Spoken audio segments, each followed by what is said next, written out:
Okay, we're holding here in the Gemara in Mesechta Megillah. Dav Dalid Amud Aleph 4a. Shalom Aleichem Rav Moshe. Good morning. Good morning. So, I have a question for you. Do you like where'd the picture go? Picture became small. It was bigger before larger. Have you ever seen a dog drinking wine?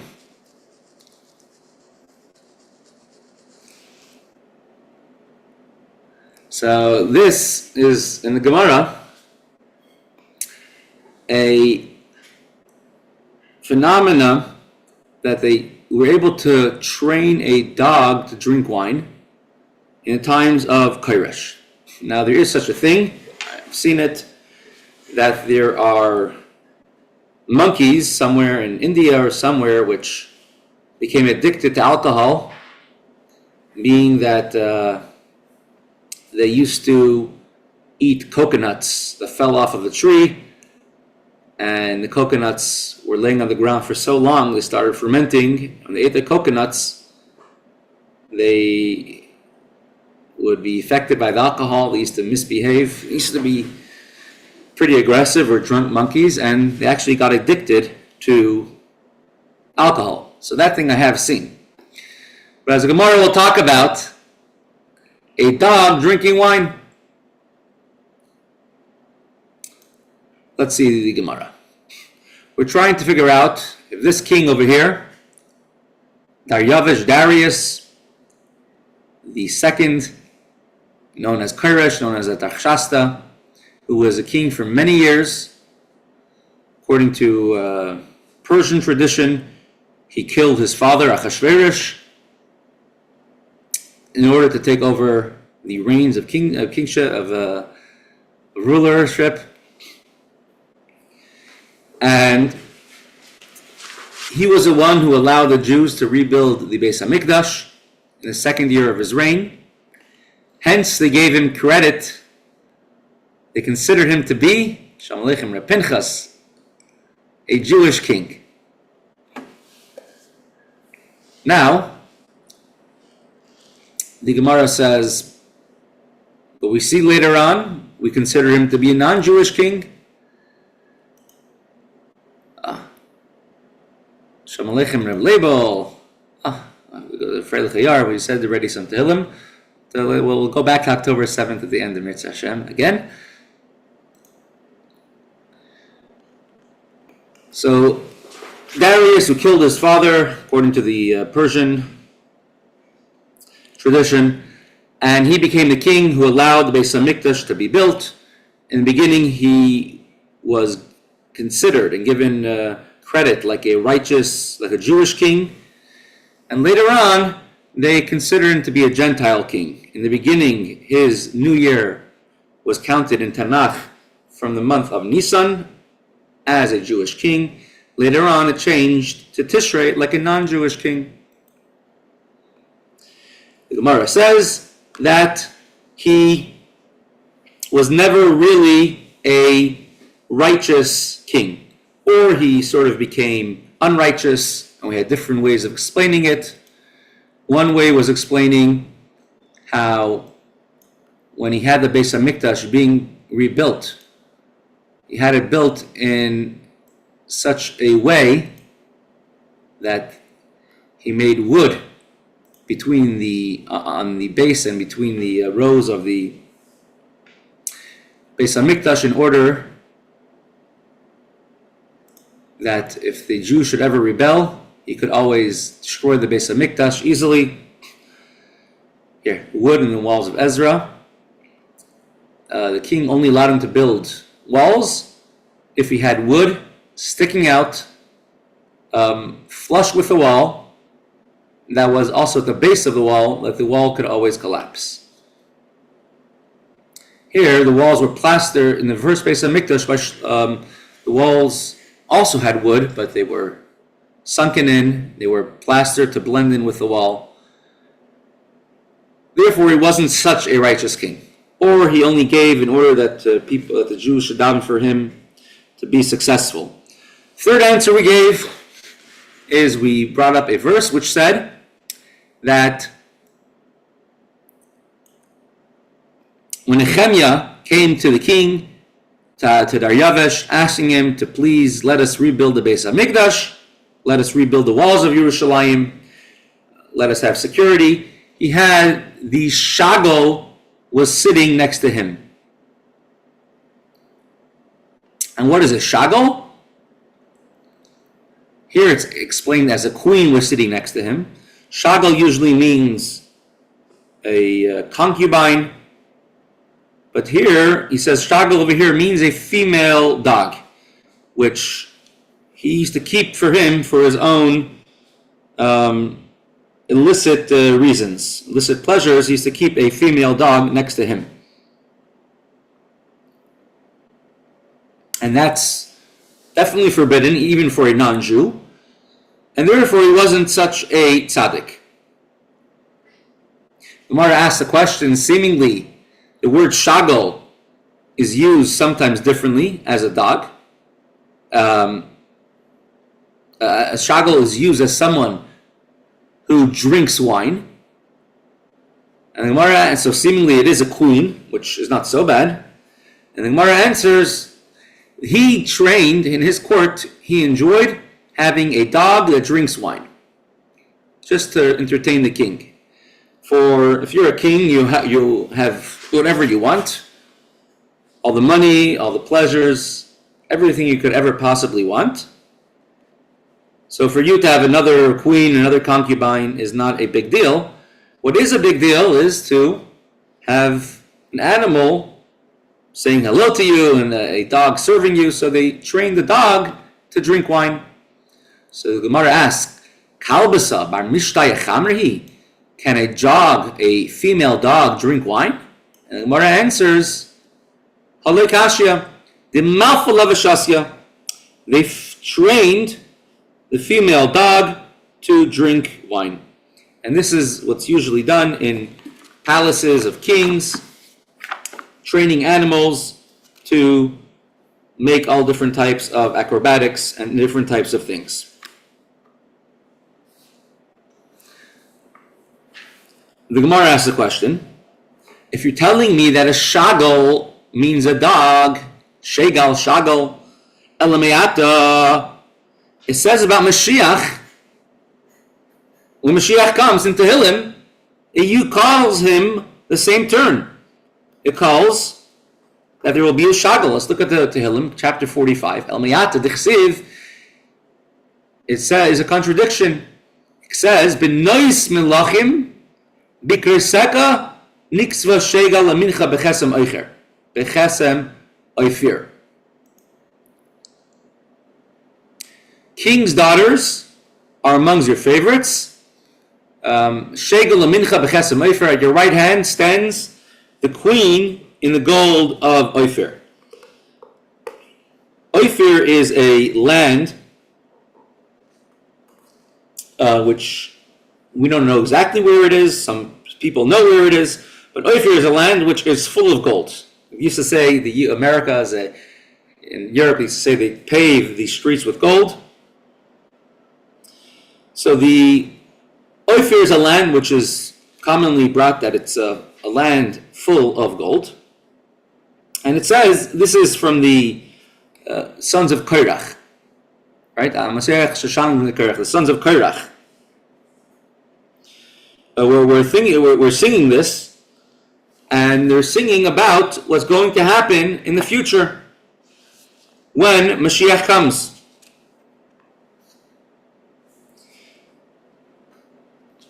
And they're saying that we're going to have all these, they're saying the praises of the Jewish people, and and verse 10 says, King's daughters are among your favorites. At your right hand stands a queen in the gold of Ophir.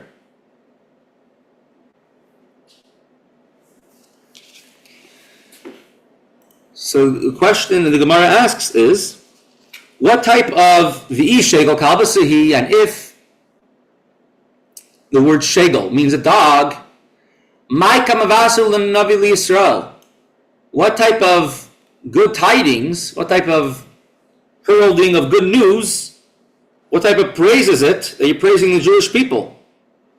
That Mashiach will come, and the king's daughters are amongst your favorites. Upon your right hand stands a consort in gold of Ophir. You're trying to tell me on your right hand will stand a dog adorned in the gold of Ophir?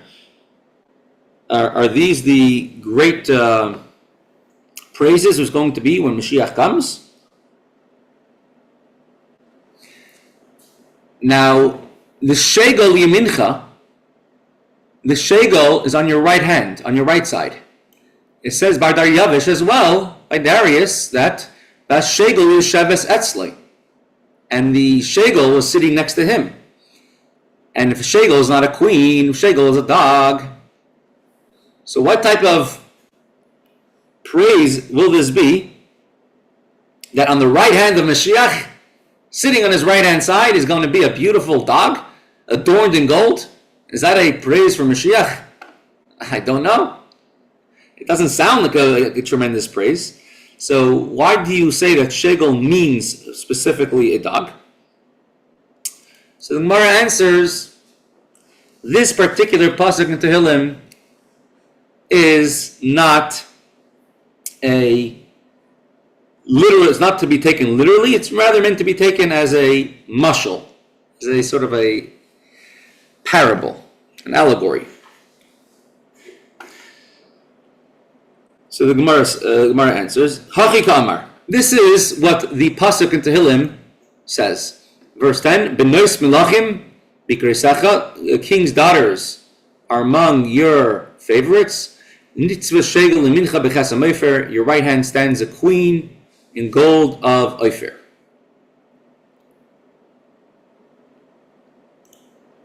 What it means is, B'schar Shechaviva Torah Yisrael Kishegal Lagoyim.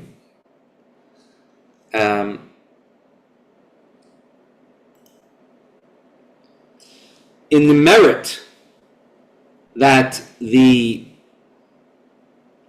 learning of Torah is beloved to the Jewish people, just like the shegel, which is the dog, is beloved to the nations of the world, and that's the original text, Lagoyim, the nations of the world.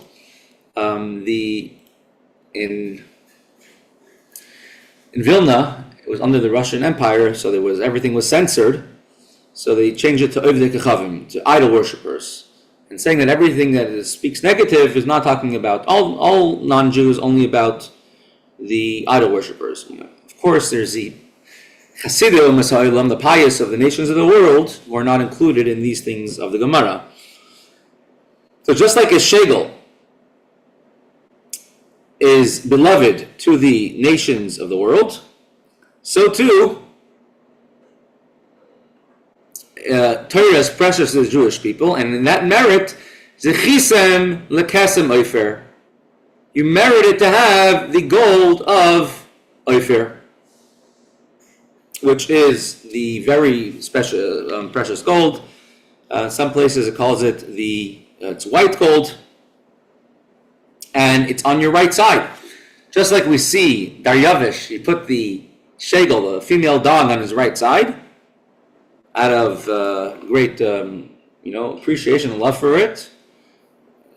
Whatever you have something precious, you put on your right side. Even legally, if you have an American flag and another flag, the American flag has to go on the right. So something which is that you held in great prestige, you put on your right, and therefore the Torah is held by such prestige by the Jewish people, as the dogs, female dogs, are by the nations, and therefore the reward will be that we will have this beautiful white gold when Mashiach comes. So it's going on the love of the Jewish people to the Torah. Ben Ish Chai says a wonderful vart over here, which even in nations of the world, meaning they love their wives, I'm assuming, more than their female dogs. I mean, they might have a female dog for an illicit purpose, but they love their wives more. So he explains, this shows how beloved the dogs are, because it's something degrading to be intimate with a dog, and still they love them. The Torah, the Jewish people love the Torah, even if, as a result of their love to the Torah, they might endure hardships or ridicule or embarrassments. Like David HaMelech, when he was dancing in front of the Aron, the Ark of Hashem, and he had no compunctions, he didn't hold himself back if he's going to be embarrassed by it or not. And therefore, our devotion to Torah goes beyond even what other people could say. That you have to fit in, you have to, you have to be honorable. Our devotion to Torah goes beyond that. The Nitziv, Tzvi of Berlin, V'lazhin Rosh Yeshiva, and he explains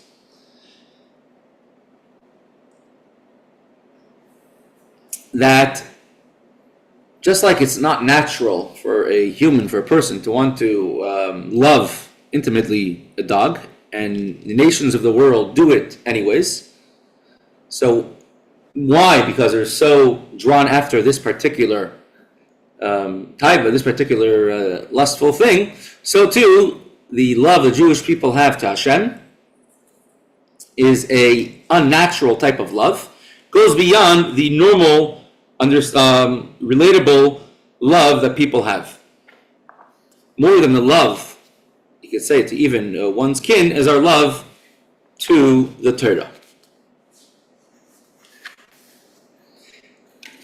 We're holding the days between Rosh Hashana and Yom Kippur, and how many stories are about Rabbi Yitzchak of Berdichev, how he advocated for the Jewish people even if they weren't deserving of it. He always found something positive to say in every situation.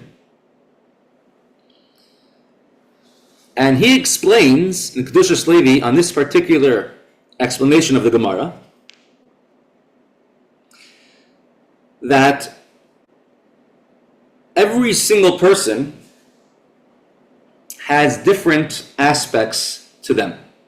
There's the first aspect, we're talking about shegel. Shegel means, using euphemisms, it means intimate relations. Every single person, they're conceived, they were pregnant, they were in the mother's womb for 9 months, and then they were born. Every single person's neshama has the same idea. First is conceived. Conceived is the original drop, the original seed. Is a person's heart first gets the first excitement. The first is Eirus to serve Hashem. Then comes the gestation period, the period of pregnancy, when you want to do a mitzvah. And then comes a birth when you do the mitzvah. So first comes the desire, then the excitement, and then the actual doing of the mitzvah. Now, if you look at this Gemara, you can ask a question. Why does this verse in Tehillim say that the greatness is a Mashiach, and because Nix v'Shegel Mincha, because the Jewish people love the Torah, like the nations love their Shegel, their female dogs, therefore we will be adorned with tremendous gold. There's many things that people like, besides for just this particular thing. Why specifically a female dog? Why make a comparison how much we love the Torah to the amount the nations love doing this particular sin? And he explains, because in this particular sin, Avera, you take the Koyach HaAdam, the Ein Sof, the infinite power which Hashem gives to mankind, in order to be mashpia, to give to others, and you could have a mekabel, a recipient, which is a very high level of Ein Sof, of infinite power. And instead of using it out in the productive way, they're doing it to a shegel to a female dog, which is a makabel, which is a wrong recipient for what's supposed to be given. So they are giving, and they're giving in the wrong way. However, the Jewish people are mekablim. We accept, we receive from Hashem. In our relationship with Hashem, Hashem gives, and we receive from Hashem. And therefore, we also have three different time periods. We have the conception, we have the pregnancy, and we have the giving birth. Once you have the conception, the zriya, in the way of kedusha, as soon as you begin to serve Hashem, right away, it's already, we're doing it already in a way that we want to serve Hashem. We are Hashem's recipient. So the conception is already that we are doing what Hashem wants. We do a mitzvah because we want to get closer to Hashem. That's a zriya. Hiroyin, being the pregnancy, is when we start to develop our initial desire to get close to Hashem, until we give birth, till we actually do a mitzvah because of that desire. And when you do that, it says, Isha mazras tchila, you let the zacher, if a woman, right, there's mazras tchila, it gives a first seed, as different explanations are, gives birth to a male, is the reaction from Hashem is once we make a little turn to Hashem, we say, Hashem, we're ready to be makabel.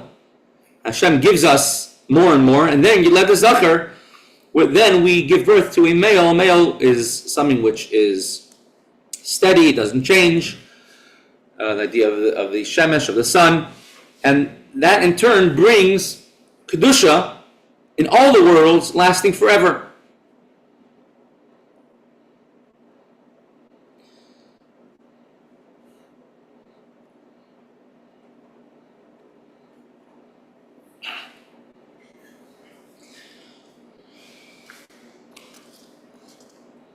Let's continue.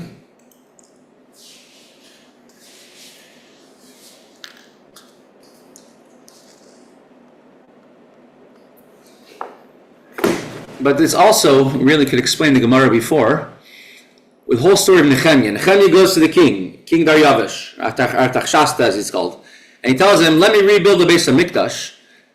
And he says, I spoke to the king, and the shegel was sitting next to him. Why is that important? And it's important because, based on what we're saying later on here in the Gemara, shegel means that the king had a beloved dog, and the Jewish people are beloved, love their Torah, as the nations of the world have their beloved own vices. But because in the merit we love the Torah so much, let us rebuild the Beis HaMikdash. The Gemara answers, that's one answer. So the first answer is, when the Pasuk in Tehillim says, Niktzva Shegel Mincha,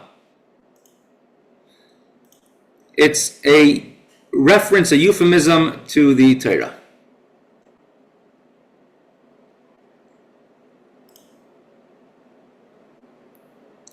Let's go to the verse there.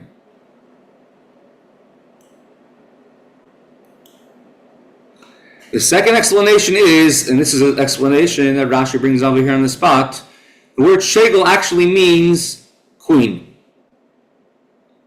Your wife will stand by your right side. Let's see what it says.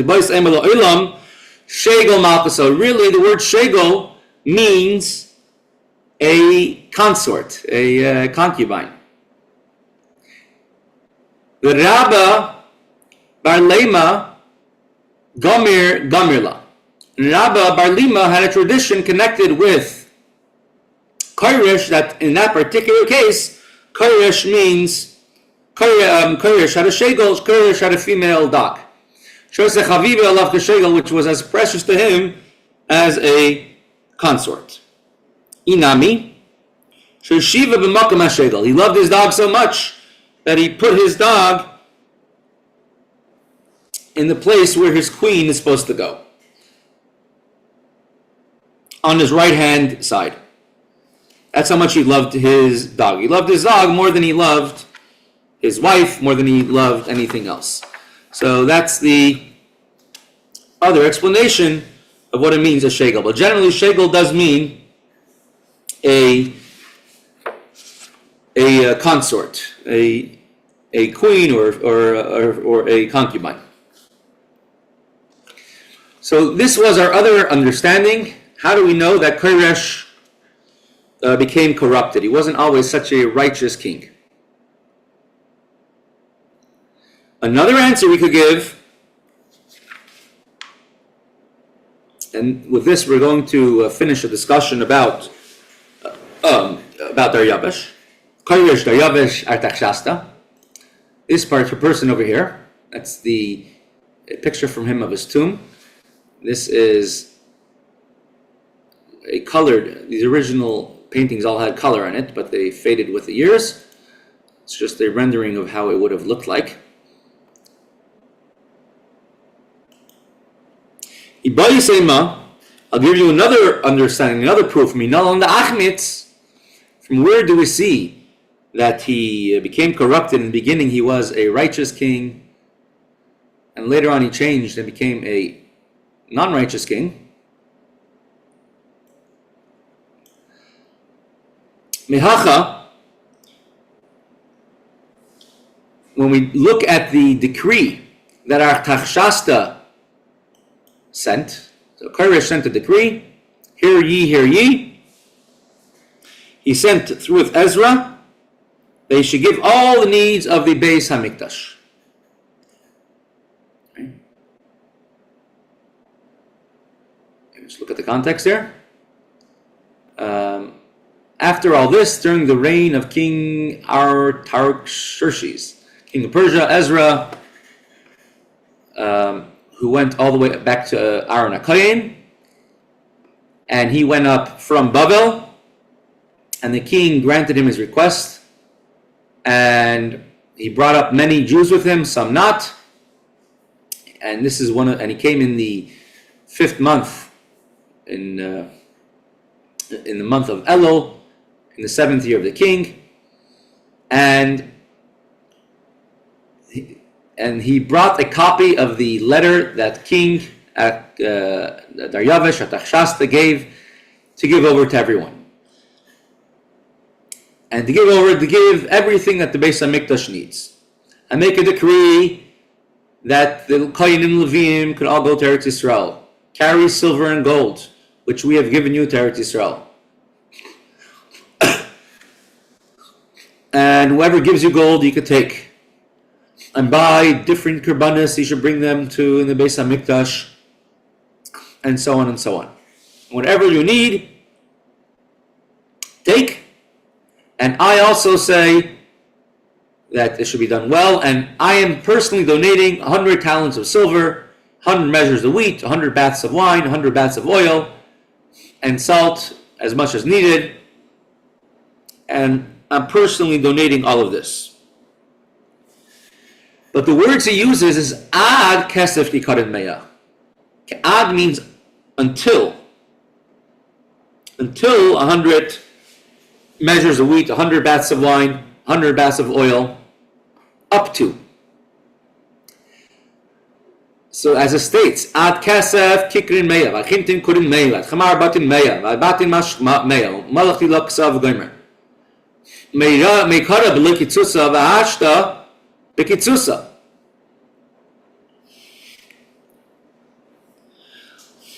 In the beginning, he gave them as much as he wanted. He gave. And later on, he started giving amounts. I'll give this amount, up to this amount, up to that amount.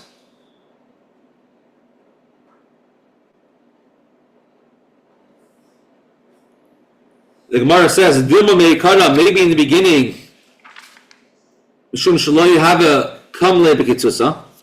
maybe he didn't know how much they needed.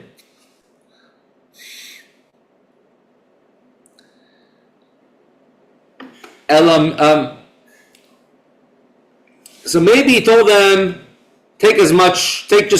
And later on, he told them, take up to this amount. But in the beginning, he told them, take as much as you need, because he didn't know how much he needed. But now he knew how much he needed. Maybe it's not a proof that he became corrupted. He's giving foreign aid, and he says foreign aid up to this amount. Is that a proof that he's corrupted? Maybe he knows how much they need. Rather, clearly, like we said before, we know from other places that Koresh was corrupted from the fact that he had a female dog, and the fact that he built the Beis HaMikdash with a plan to destroy it in case of a need, and from the fact that he gave money on condition that you pray for me and my family. Those other answers are the ones which we see that he became corrupted, and therefore wasn't able to be considered in a Jewish king. But this reason that he gave with a limit is not a proof that he became corrupted.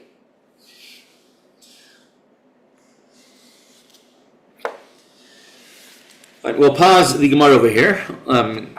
Today it's October 7th, and in Eretz Yisrael and the whole world, they're all commemorating October 7th in the Kedoshim. It's definitely a day to say lots of extra Tehillim. We said extra Tehillim this morning. Give lots of extra tzedakah. And Baruch Hashem, we see tremendous nisim and miracles all around the world that are happening. Just next out of this. But here, you see one person had in mind, what they could do to help. And perhaps this is, one of the reasons why we see tremendous nisim and miracles. I'm sure you know the Dan's Deals website. And he started a fund to give out tefillin. And his mission is to give a pair of tefillin to any Jewish man that can't afford one. And particularly Israeli soldiers. Started October 7th. They themselves gave hundreds of, 120 pairs. The goal was to give out 1,200 pairs of tefillin in memory of the 1,200 Kedoshim. They met that goal in 3 months, and they haven't stopped since. And so far, they've given out 2,041 pairs of tefillin to 27 countries, and at least 126,000 people have wrapped tefillin. Much, much more they've given out already. They have a whole team of 6 Sofrim, 1 Rav Machshir in all the Sofrim in Eretz Yisrael. Every single person over here is a whole story, how they're putting on tefillin. One of the conditions is that you have to find someone else to put on tefillin with as well, with your new pair of tefillin. They have a whole team of 17 people, 5 employees, 17 people who verify every single person who applies for tefillin. If you don't know anyone that would like tefillin, they could apply, be matched with a donor. This is just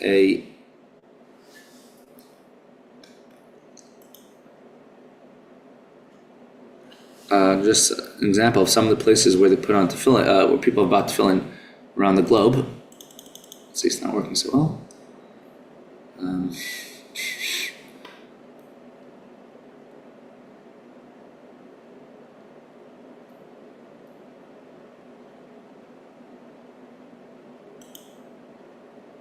Let's see, just 1 second.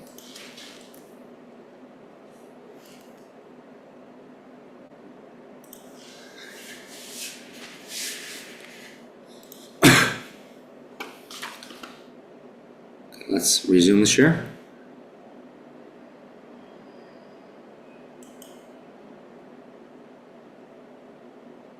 Okay, let's go to this.